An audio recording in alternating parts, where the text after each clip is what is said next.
ayan, Sunday na ulit. I'm super duper excited ako sa word ngayon, sa preaching ni Pastor Sunny.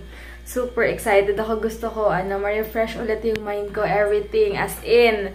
Ayan, gamit ko pala yung, suot ko pala yung binigay sa akin ni Chloe Nista.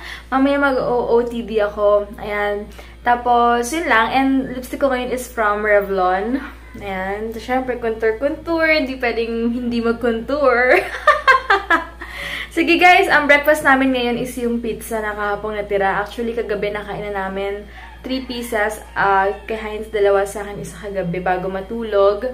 Tapos ngayon, nagtira kami for breakfast. Tapos magka-coffee na rin ako para hindi ako antokin later.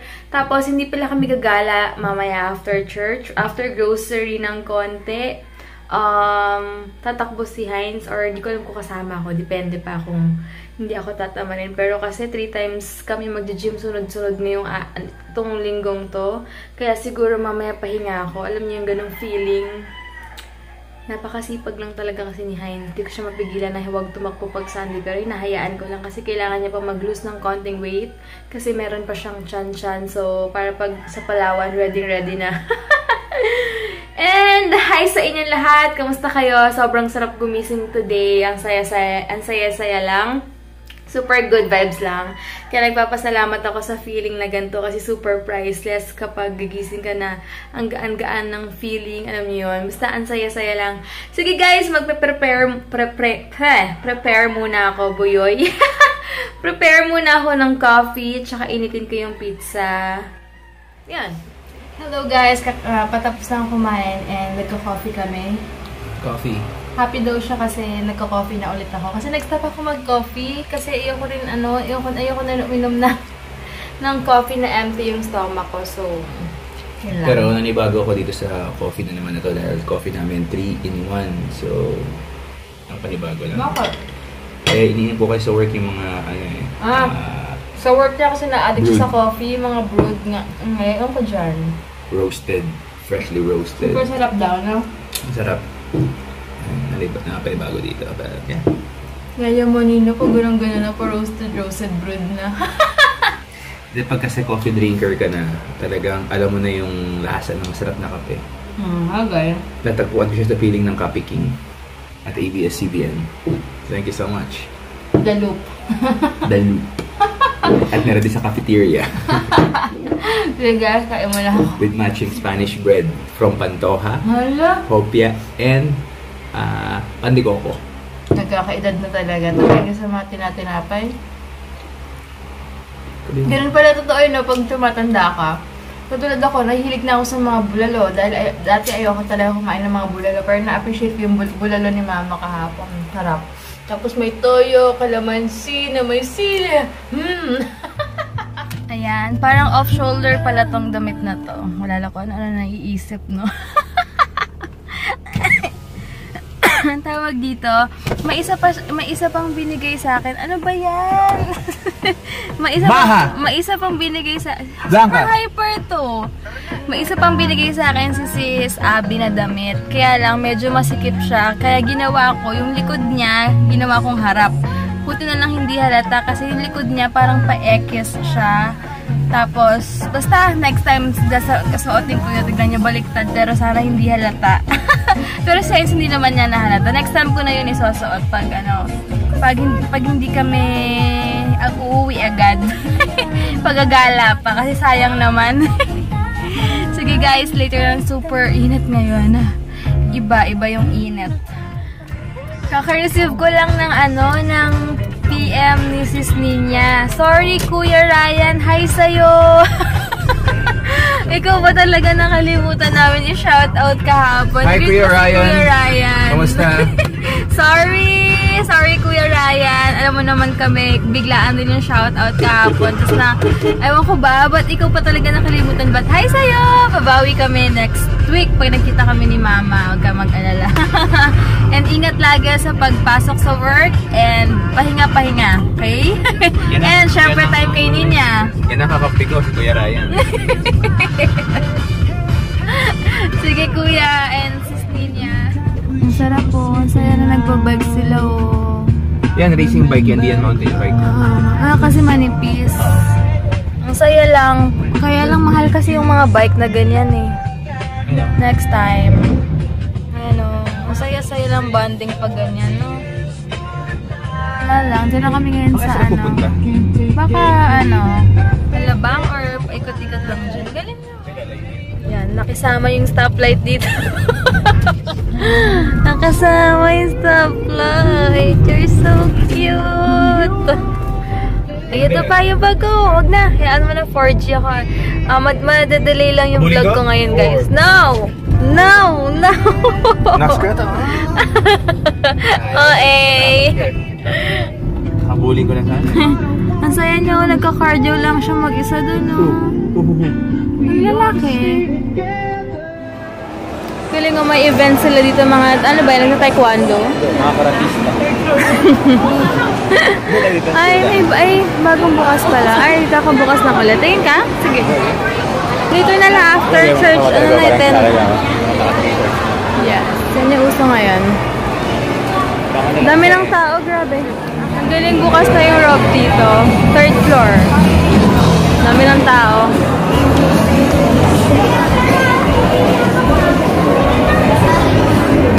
Tingnan niya, super daming pila. You are the strength of my life, Lord. It doesn't matter what may come my way. You are the strength of my life, Lord. I'm holding on. Doubt and disappointment hide the morning sun. Even in the area of giving, these things are important. We need them, and we need to understand. We need to understand how we need to develop these muscles so that we can be spiritually fit. And when we talk about fitness, when we talk about training, I can't help but always go with these verses that speaks of have nothing to do with irreverent, silly myth. Rather, train yourself for godliness. Train yourself for godliness. And when we talk about training, honestly, training is not an easy thing. It is hard to train. But we know the reason why we are training. Because we want to grow, we want to develop, we want to learn some skills. We want to know how we ought to do certain things ng tama. Are you still here with me? And so it says here again, rather train yourself for godliness, for while bodily training is of some value, godliness is of what? Value when? In every way. In every way. As it holds promise for the present life and also for the life to come. When we talk about training ourselves, we're talking about discipline. We're talking about some exercises. Again, today we'll be talking about one of the basic things we believers should understand. And that has something to do with prayer. Everybody knows how to pray. But many times we miss what kind of rule to apply in certain kinds of prayer. There are different kinds of prayer. When we hear the word prayer, immediately what comes to my mind is asking from God. Penge. Or pahingi sa mas formal na Tagalog.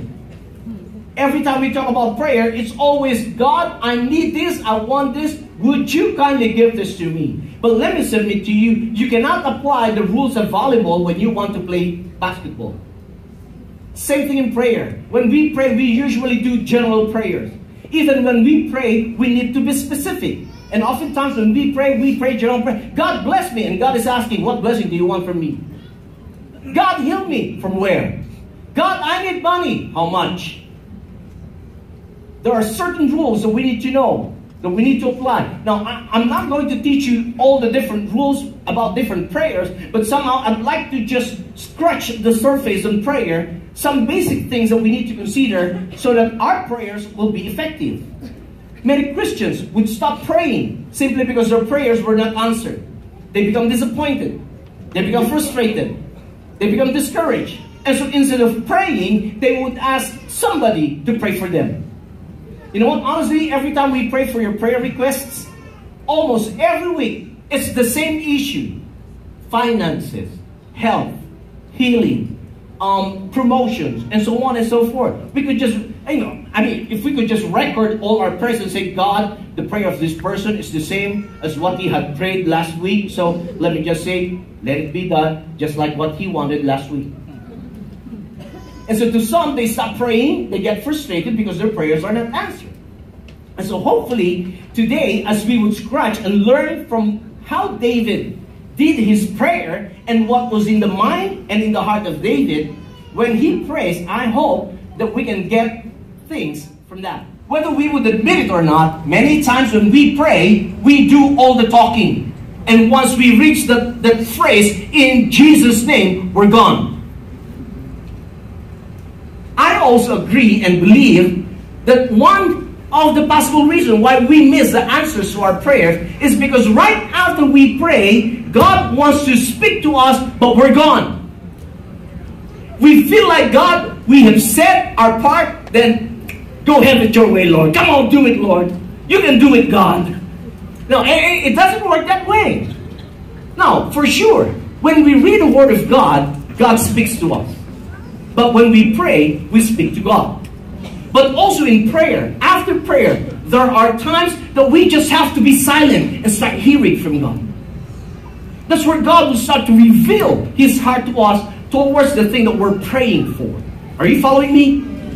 And so, when we talk about prayer, when we talk about a two-way communication, we don't just do the talking. We also wanted God to speak. We wanted God to somehow, we may not hear the audible voice of God, but somehow we wanted God to impress in our hearts, to just, put in our minds what He wanted us to do so that our prayers will be answered. So please allow me this morning to just share some basic things about prayer, because prayer is a huge topic.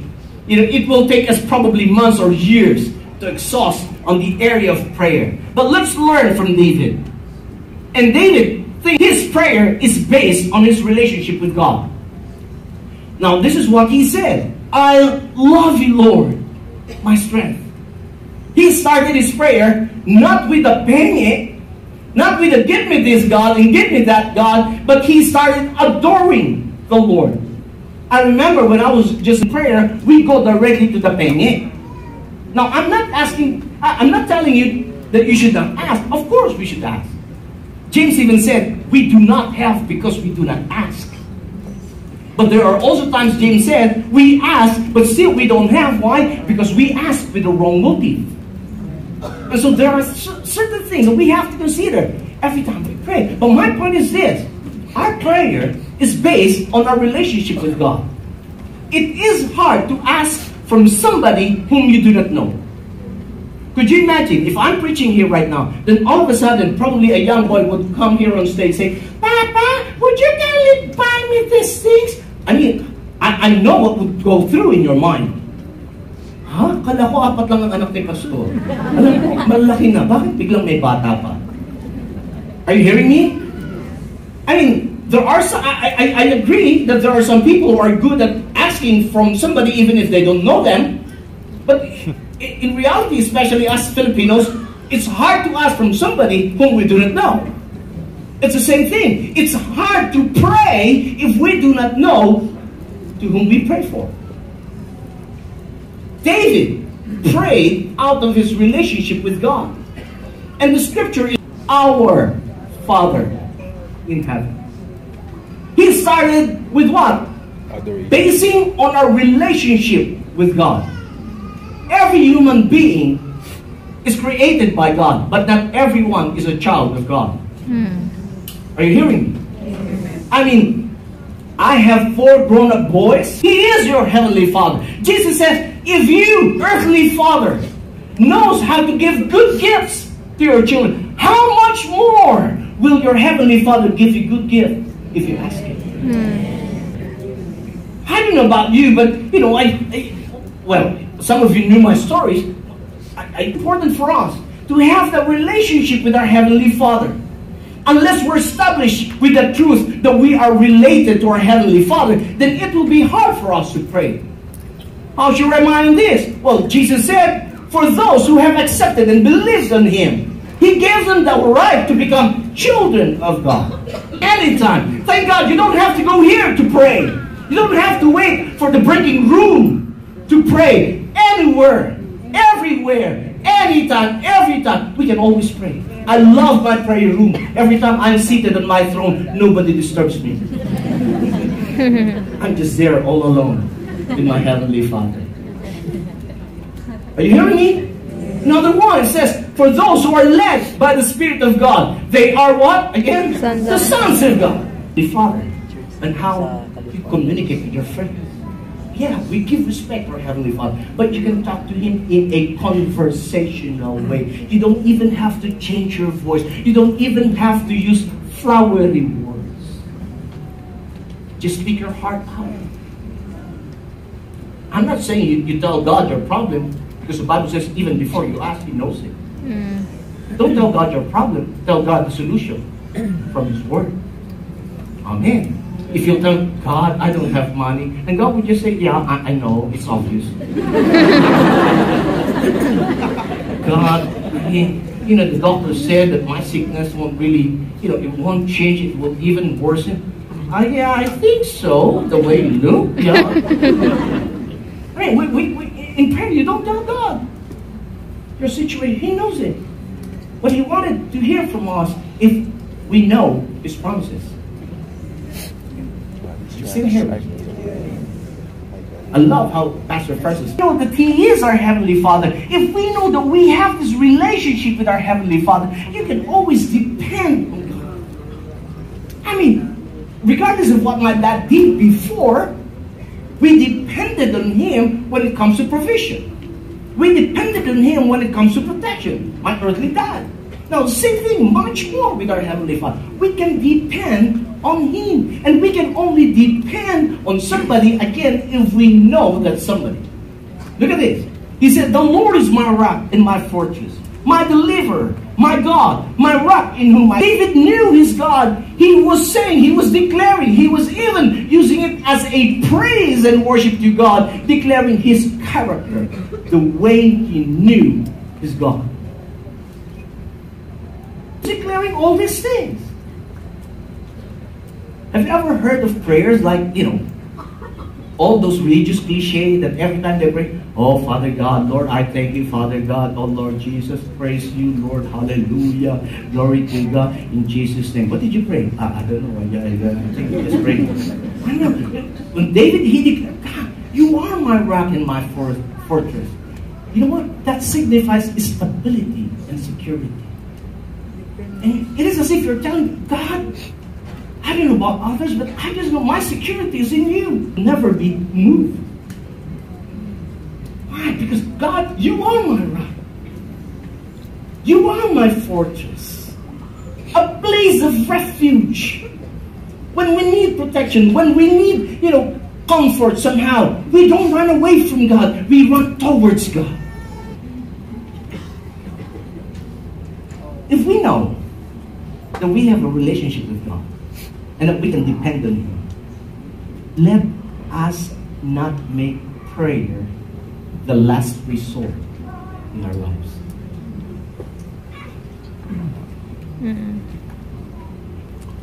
Don't make prayer the last resort. It is as if, you've done everything you know, you've met every person you know who would help you, and then pag wala na, ay, pag-pray mo na lang. That's what we normally hear. Prayer becomes the last resort when you can no longer do anything, when you no longer know anybody that you can go and that would help you, then pag-pray mo na lang. No! From the very start, even before we do any action, let's start praying. Let's ask God for His guidance, that He will order every step we make. And also the Bible says, I love the song, when God closes the door, He opens the windows. Why? Baliktad. When God closes the windows, what's the song again? Whatever. No, why is it like that? Simply because, this is what the Bible says, what God closes, nobody can open. But what God opens, nobody can close. That's why you just have to depend on Him.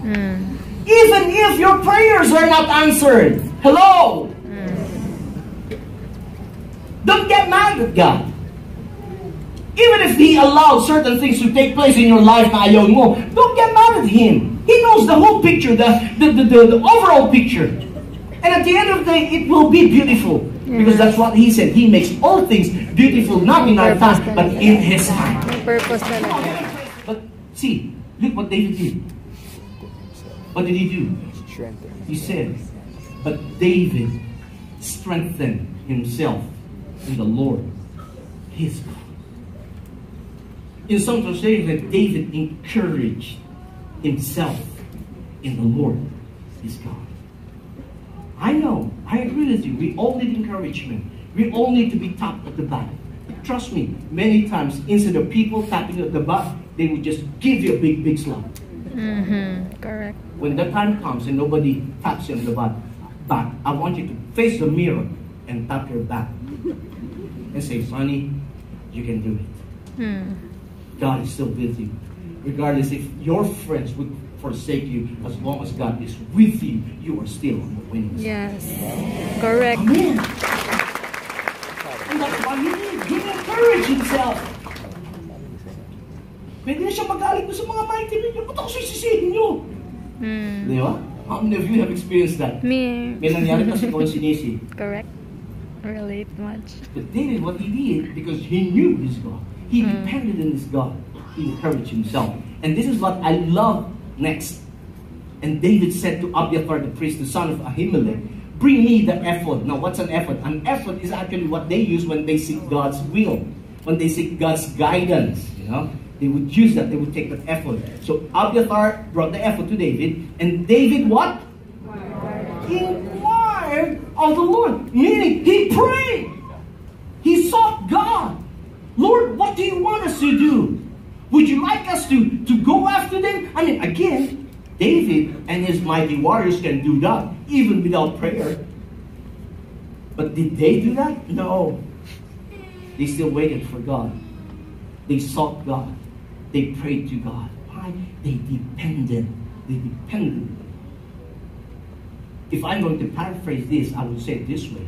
God, you know we can run after them. You know we can defeat them. You know we have the strength and the ability. But God, shall I pursue after this band? Shall I overtake them? And God answered him, pursue, for you shall surely overtake and shall surely rescue. And that is what had happened. They won over the raiding team. Why? Because they depended on God, not on their own strength, not on their own ability. The challenge that we always face is that we set God aside and trust on our abilities, on our skills, on our wisdom, and then when everything fails, God, why did you allow this to happen? And say, I have nothing to do with that. You didn't even seek my guidance. Are you still here with me? Yeah. His prayers based on his relationship. He just trusted in Him. Verse 3 says, I called. That's the next thing. I called upon doing the first two. Establishing the relationship, depending, knowing who are running after his life. But he still said, I call upon the Lord who is worthy to be praised. He's not a crybaby. He didn't look for pity parties. He said, God, you are worthy to be praised. Because I know you. You're my helper. You're my refuge. You're my rock. You're my deliverer. Hello? Amen. And said, you're worthy to be praised. And because of that, I am saved from my enemies. I am saved. How many times do some Christians would do this? They'd pray. They would seek God. And if God didn't answer them the way they expected God to do, they blame God. They become angry with God. They run away from God. Now, even if, as I've said a while ago, even if our prayers are not answered, still trust God. God, we may not fully understand this, Lord, I don't even understand why you have allowed, but God, you're a great God. You're the one who created me. God, you have great plans for my life. I'm going to see it right now, but I know there's a perfect time for that. Lord, I just trust you. I'll just trust you. Now, how many of you here would, in a way, how many of you are thankful that some of your prayers were not answered by God? Are there prayers in your life that you're grateful that God did not answer it? Yes. I do have a lot, but let me just share two of this. Number one, even at the young age, which means prayer is not all supplication. Supplication is the pengin. Supplication is the, telling God of what you need. Meaning, if prayer and supplication are one, then why did Paul have to put it that way? But by prayer and supplication, and I love this, with thanksgiving. But Pastor, how can I thank God? I still don't have the answers. Now, that's what faith, that's where faith comes in. You start to thank God, even if you don't see it, if you don't feel it, even if you don't hear it. Why? Because the Bible says, Mark 11:24, whatever you pray, believe that you have received them, and you shall have them. Hi guys! Ayan, super gaan ng feeling ko. Ang ganda ng message kanina. Feeling ko talaga kinausap ako ni God kanina. Sobrang okay na. Kaya thank you, John, sa pag-pray sa akin kanina. Love you so much. Pinag-pray niya kasi ako kanina. So, nakakatawa lang. Excited na ako for this week! Yay! Excited na ako i-face to. Tama, ang sinasabi lang doon na hindi sinasabi na porket, let's say for example, Christian ka na, hey, you won't have any problems. Yes. You will have problems, you will encounter problems. Yes, you will be shaken by the things around you, by the intrigues and by the situations around you, but then you won't be moved because you know that now you can face your problems because you have a supporting and loving God. Yun lang. And talaga naisip ko yan talagang normal na nagkaka-problem tayo or ano man pinagdadaan na hindi maganda para mabalance yung buhay and para matuto tayo sa buhay natin. Siyempre, God did not say na once you become a Christian or what, hey, you won't have any problems. You will have problems. You will encounter trials. That's part of life. But you know that you will not give you problems or trials na hindi mo kaya. And even if okay, you have God who's there with you. And sabi rin yung pastor dati, kapag pareho-pareho lang lagi yung problema mo or kung ano man, parang hindi ka diba nag-grow. So dapat lume-level up yung problems. So kung dati yung problema mo is about money, yes, last time may problema ako sa pera. Last time ang problema mo, piso, wala ang paying piso. Bukas, pag piso pa yung problema mo, wow, that's something wrong. Dapat nag-level up. Dapat nag-level lahat. So kung for example, Lord, dati, nung bata ka, problema ko piso, okay. Nung medyo nag-hire ka, may problema ko naman, 100. After nag-level up, Lord, libo, then million. So at least nag-level up. Yun yung sinasabi. And you're growing, that shows you're growing. Yes. Magtaka kayo kung at this point in time, let's say 27 years old na ako, ang problema ko, piso pa rin. There's something wrong. So hindi ka How nag-grow. can that be a testimony to others na God is good? See? Kung walang pagbabago sa life mo, di ba? So, ayun lang. Super okay na ako. It's really high time for us guys to, just analyze things. Correct. So, ayun guys, and alam niyo kung saan na kami kakain? Bonchon! Bonchon time! Sige guys, punta naman na kami sa Bonchon and gutom na rin ako. Gusto ko magsawa ako. Gusto ko hanggang sa maumay ako sa Bonchon tsaka ako magsastop. Ayan, pababa na kami. And may event dito, ayan. Ayan guys, malulubat na ako. Later na lang ako mag-vlog and may mga ina-upload pa ako ngayon. So, mag-grocery lang naman kami konti. Bibili lang namin yung pang-ulam ko this week. Tsaka mga yogurt na pang-breakfast ni Heinz. Yun lang. So, baka mamaya na lang ako mag-vlog pag-uwi. Ito kami ngayon sa Bonchon. Nandito ka na lang si Heinz. Ando doon. Hi guys! May play pala sa June 27. Musical play. Musical play na ang mga artista na nanonood sila Bodhi, tsaka sila Tirso Cruz ba yun? Andy Eigenman. Hindi. Ay, Ryan Miriam Eigenman. Kempa. Si Andy Eigenman. Yun. Basta sila. So, hindi pa kasi ako nakapanood ng musical play. Or play. So, ngayon, and about God yun. So, magandang investment din. So, tag-500 kami. So, 1,000 kami dalawa. Pwede na kasi minsan lang naman. Tsaka, makatulong din naman yun. Gusto ko rin, syempre, ma-experience din yun. And, mas lumalim yung faith ko kay God talaga. Kaya, gusto ko lang din. Masaya talaga yan. Play yan. So, Sige guys, mag-withdraw lang ako tapos magbabayad kami ng ticket for, yun nga. Yan yung panonoodin namin. Yan si Ryan Eigenman, Miriam Cambao, Cody Cruz. Ito yung mga ticket prices. Yung mga tickets. Hello guys. Ayan, meron na kaming ticket. Debbie. Hello po.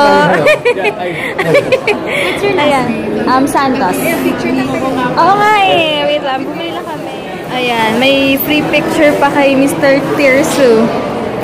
Ayan. Manonood na kami. Super excited. 3 p.m. Kung gusto nyo guys, marami pa silang available na tickets. So, punta lang kayo dito sa Victory Alabang to avail kung gusto nyo. Sa South Mall to on June, wait lang, 27, Cinema 3. Kaya dumunta na kami ngayon sa Pure Gold. Ha? Hindi, papaitim ako. Parang hindi ka naniniwala. Minsan lang eh. Ayan, punta na kami ng Pure Gold. Tsaka, ang dami yung nagsasabi na medyo mura-murang dito sa Pure Gold kesa sa mga SM. Ay, sabi ni Jaja pala. Kaya lang, everyday ako diba lumalabas. So, wala akong choice kaya sa SM ako palagi. Pag Sunday, pwede dito. Ayan. Kasama ko na naman itong mag-grocery. Siguro abot kami 30 minutes dito. Konti lang bibilin. Corrected by? Hindi. Lakad. Ayan si tawag dito, tinapanong niya kasi ako ano lang dadaling kong salamin. Elevator na lang siguro kasi sa lahat bagay yun eh, no? Kahit naka-swimsuit ka. Ako yung red ko. Sige. Ayan guys, dito na kami sa Pure Gold. Walk-a-later nila. Napagod ako. Ang gara talaga ng feeling pag naglulus ka ng weight kasi nag-iiba talaga siya. Parang madali ka manghina, gusto mo lang, pero syempre kailangan labanan. Kasi nag-a-adjust yung katawan mo eh. Nag-a-adapt yung katawan mo dun sa bagong... Di bali, after Palawan, mag-pick out kami. Kakain kami talaga ng gusto namin. Ngayon, tiis-tiis lang muna na pag-diet-diet. Wala feeling hero. So guys, lakad muna kami. Try daw ni Heinz itong Nivea whitening. Ito, toothpaste namin. Super ganda. Ito, di ba ito mga ano? Mas malaki? Ito, ba't ito 59? Ay, 59. sige. Sige, yun na lang. Ito, intensive dental protection. Ito, ba't pink? Ano? Hindi ako tumakbo, papahinga ako. Bili akong Propel. Saka... Ayan, Propel. Ano pa? Mamaya mo. Mamaya manakaw na naman yan sa'yo, ha? Last time tumakbo siya, ninakawan siya ng Propel. Buwisit yun. Tripan ako. Oo. Gusto mo yan? Bibili ako ng ano, kasi may itlog na maalat pa ako dun. Sarap. Kamatis siya kasi buyas. Ay, magbabalik okra na ako ulit. Nababad ko to, tapos ito inamin ko sa umaga. Babalik okra muna ako bago tayo magpalawan. Ito, meron silang promo. Dalawa ng 60 pesos. Mura ba? Okay, 30 isa. Ito may expiration date. 7:37 yan eh. Ewan ko. May expired na kasi. Okay na yan. Sige. Save 6 pesos oh. Ayoko lang ng ano, iba. Gusto ko... Asa yung melon? Ay, yung ano, strawberry lang. Ayun. Kasi hanggang 16 nandiyon 16. No? Sayang din makakasave din ng 6 pesos, diba? Bibili ulit ako ng soy garlic McCormick. Parang wala dito. Wala eh. Sa SM na lang bukas. Hindi. The intersection Hi, Jen. Hi, Jen. Hi, Jen tuloy. Hi, guys. Ayan, kotse na kami. Nag-grocery lang kami konti. Yun lang pinabili namin para lang sa breakfast niya. Kasi may mga ulam pa ako sa bahay. Kaya, yun. Ha? Hindi ko tama sa...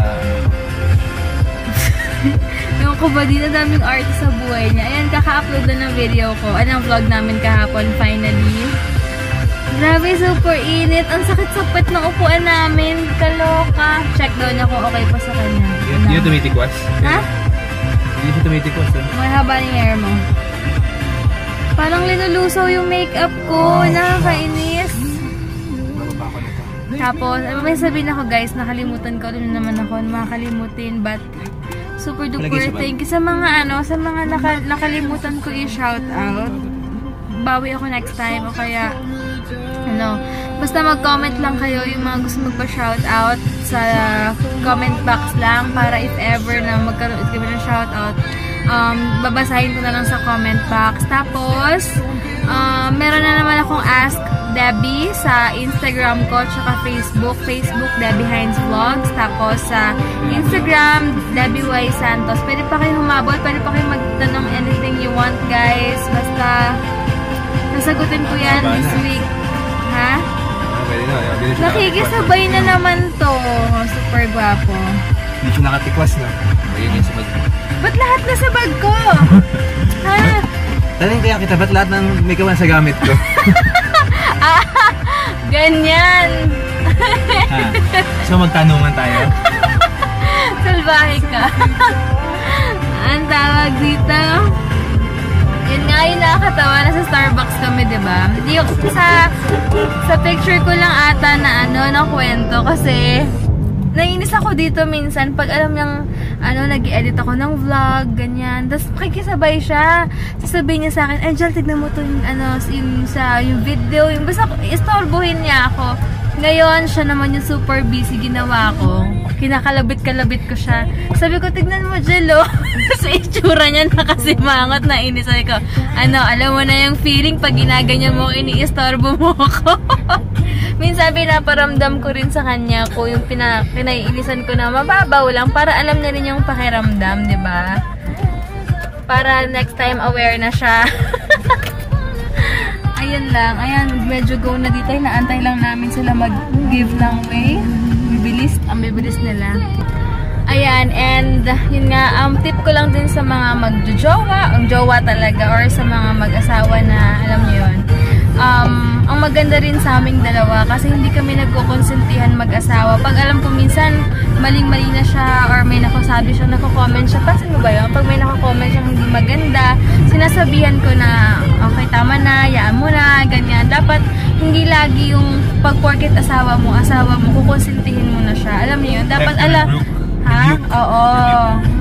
Yes, dapat ganun. Ako ganun sa kanya, tsaka siya sa akin. Pag alam niya nang sobrang galit na ako, ang dami ko na, syempre wala namang perfect na tao. Kahit nasabi mong simba kami ng simba, syempre, hindi naman porket ganun, bawal na magkamali, diba? Lahat naman tayo, nagkakamali. And humingi lang tayo ng tawad kay God, and accept tayo. Na yung ating mga asawa.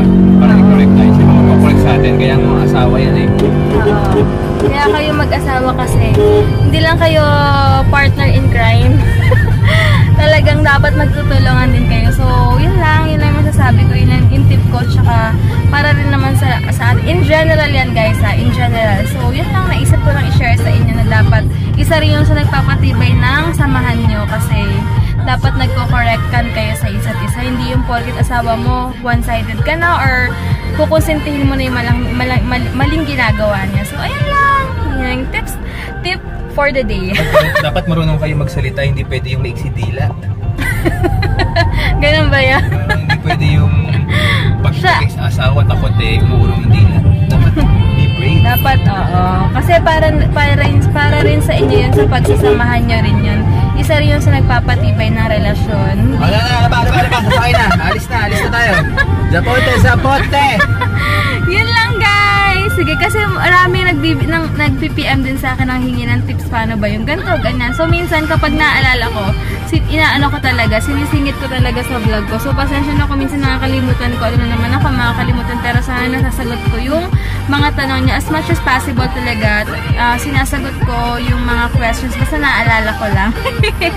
Sige guys, pauwi na kami. Dami ko na namang sinabi. So yun lang. Hi guys, ayan, nakapag-film na ako. Pero sabi ko nga kailangan ng approval muna ni Hines sa mga sagot ko. Kung kailangan ko pa bang isama yung mga answer ko. So, antayin ko lang siya kasi nasa SM pa siya tumatakbo. Ayan guys, end ko na yung vlog ko kasi medyo mahaba-haba to. Nasa, hindi ko alam, 38 minutes ata or kung ano man. So, end ko na yung vlog ko. Bukas na lang. Si Hines hindi na makapagpaalam kasi nakahubad na siya. Naglalabas siya ng mga damit namin. So, yun lang guys. Thank you for watching. Bukas na lang and love! Thanks! Bye guys!